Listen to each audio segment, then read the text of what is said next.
만나서 반갑습니다. 오늘은 토라에 대해서 함께 은혜를 나누는 시간입니다. 우리말로 율법이라 번역된 이 영역은 말도 많고 탈도 많아서 대화의 창구가 다양하게 열려있는 곳이기도 합니다. 토라는 교훈이나 가르침으로 이해하고 있는데 사실상 번역되기가 매우 까다로운 그런 단어이기도 합니다. 토라라는 단어를 그대로 놓고 인도자들을 통해서 설명을 듣는 것이 오해하지 않고 이해하는 데 도움이 되었을 텐데 하는 생각이 들 때가 많습니다. 예수님 당시에 유대인들과의 다툼은 주로 이 토라의 영역에서 발생을 합니다. 당시의 유대인들은 예수님께서 이 토라를 폐하러 왔다고 항변하며 돌을 던지곤 합니다. 그런데 이 토라를 잘못 이해하고 있는 데서 오는 현상이기 때문에 예수님은 정확하게 못을 받고 대화를 이어가십니다. 마태복음 5장 17절을 보시겠습니다.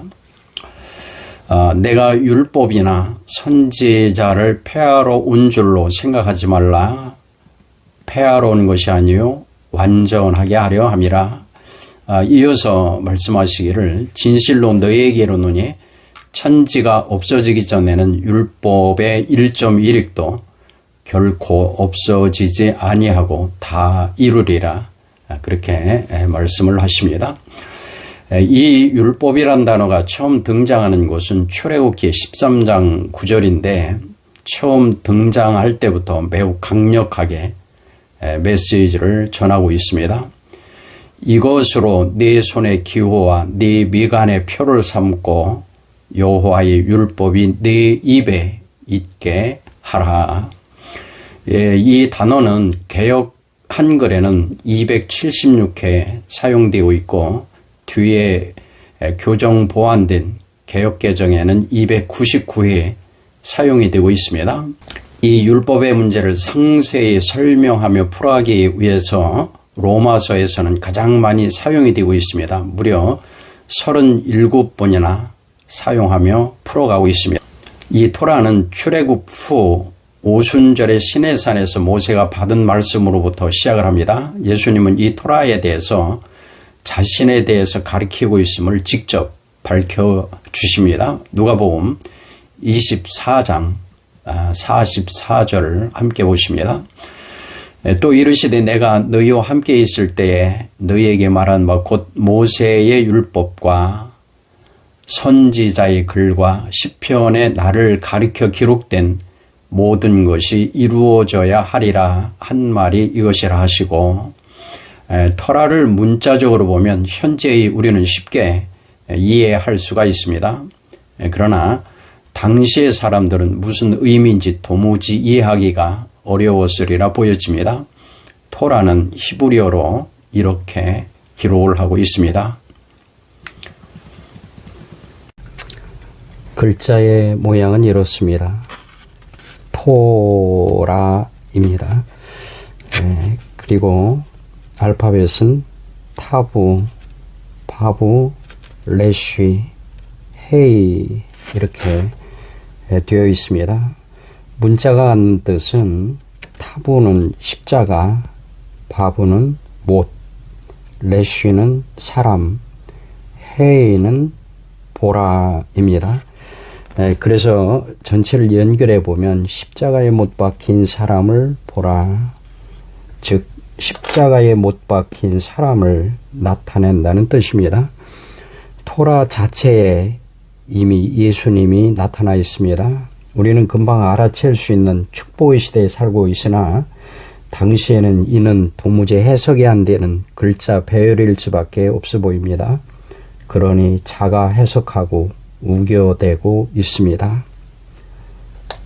유대인들이 율법을 폐하러 온 자라라고 외쳐대고 있는 이유가 있습니다. 이 문제에 대해서는 믿음의 여정에서 분량을 할애해서 조밀하게 설명이 이어질 것입니다.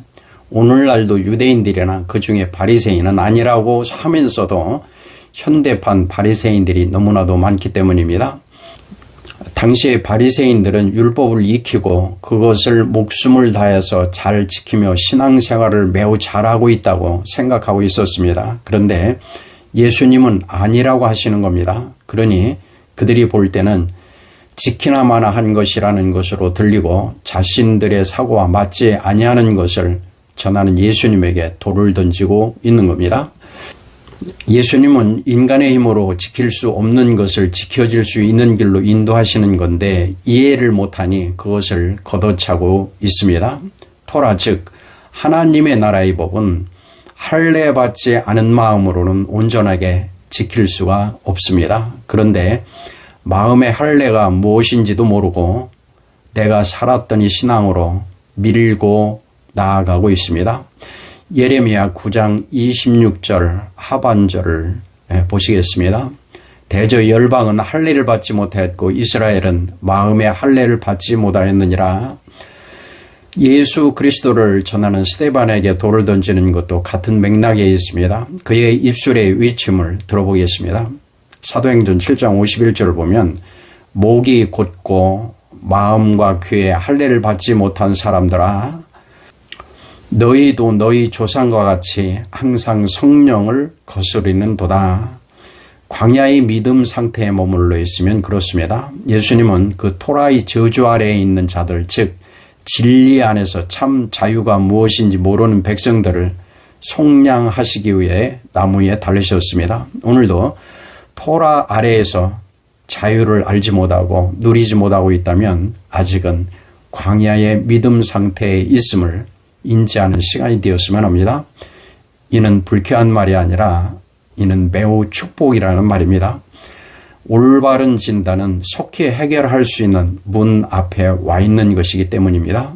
갈라디아서 3장 13절의 말씀을 들으면서 마무리하겠습니다.